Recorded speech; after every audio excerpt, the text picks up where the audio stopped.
On the way here, we were talking about frameworks and how people quite often misconstrue what a framework is and a standard. It sounds like jargon. You know, is a framework a process? Is it something else? And we were talking about that before. Just to recap on that and just share with others, what is the difference between a framework and a process? Because this is truly a framework. Well, this is both. The framework is defined, and it is about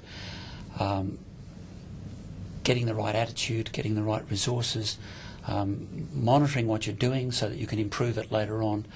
It's setting up your organisation so that risk management will work in it without even thinking about how we go about doing an individual piece of risk management.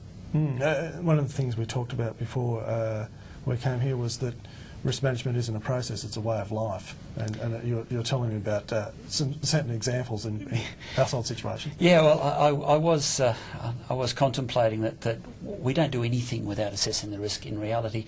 We don't climb into the shower in the morning without checking the temperature of the water first. Even if we've got a hot water system that theoretically can't scald us, we do like to make certain.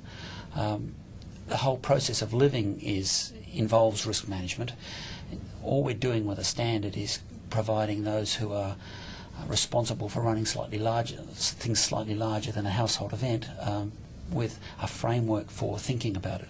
Yeah, it's interesting. I guess in commentary around risk, quite often we get overly intellectual about it, and that can happen quite a lot. But this is a very intuitive document. You could apply it to crossing the road, or you could apply it to running a treasury function in a large organisation. So it's got broad applicability. And you could go further than say you can and should use it in running the organisation as a whole. As a whole, yeah. The important thing about risk management when it's done well is that it's scalable. You use something which is light and easy for a straightforward process. You do something which is much more formal and complex if you've got a complex situation to deal with. It makes sense. So you scale according to circumstance. Yes. And risk profile. And an organisation should have a set of tools for use in the organisation. Not just one tool, but a set of tools that managers can pull out and use as they need and suited to the purpose. And look, and this new standard hasn't been developed in a vacuum. It's drawn on years and years of experience. It's drawn heavily on the Australian and New Zealand risk standard 4360. And it's also harmonious with COSO ERM.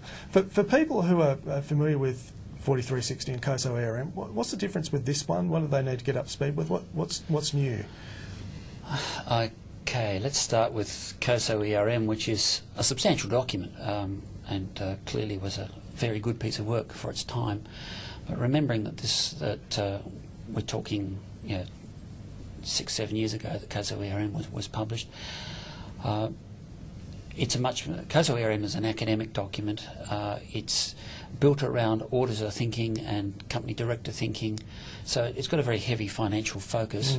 ISO 31000 and indeed 4360 are much more flexible and much less tied to any particular form of operation.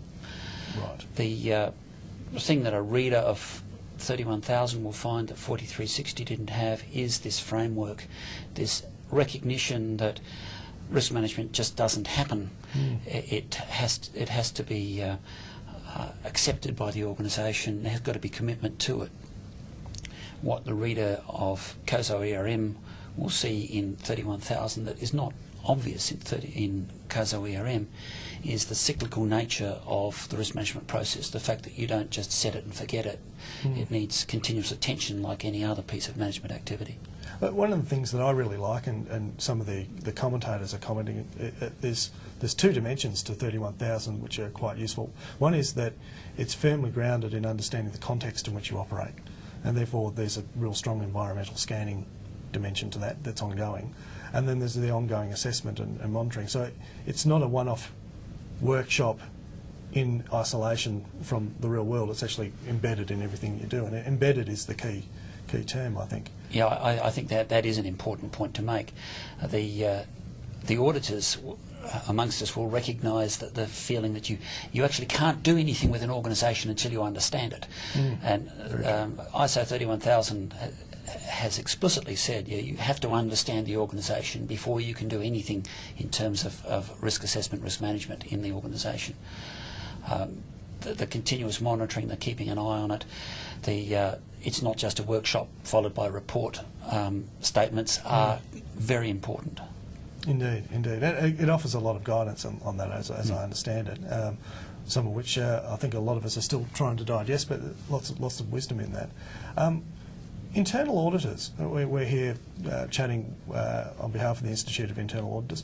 Why are internal auditors involved in this space? Why should they care, and why should others care about getting internal auditors involved?